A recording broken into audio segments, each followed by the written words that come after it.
Hi, my name is Jade. I'm an acupuncturist. I've been one for 12 years. My parents are both acupuncturists, and I work in Winona, Minnesota. Today I'm going to talk about cupping for leg pain.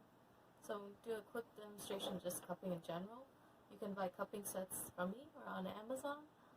So it comes with a cupping gun, a cup.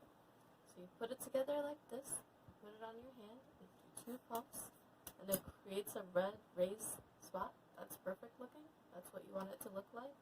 Don't do it over open wounds. Don't do it over bones. And don't do it for too long. Just leave it on for a minute or two and gradually work up to 10. To release, you pull on the top, like that. Or you can go from the sides if it's at an angle or it's too hard to pull from the top. So you go like that, and it releases. Okay, so I'm going to use my leg. So, leg pain.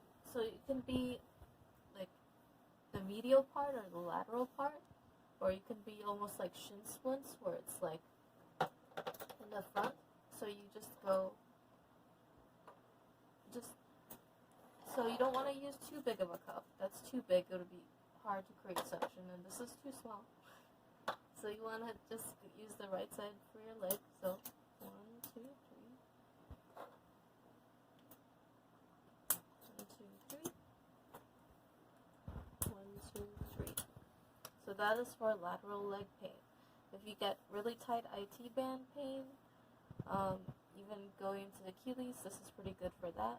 If you wanted to do the back side of your leg for leg pain or achiness, soreness, do it like that.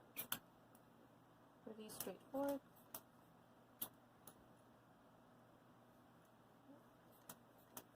Like that.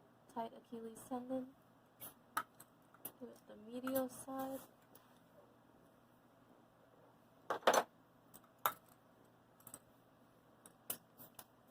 So this is really good for athletes, or just people who have sciatic pain.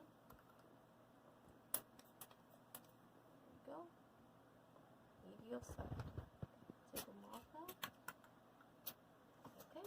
That's a short and easy, quick explanation for cupping for leg pain. Thanks for listening.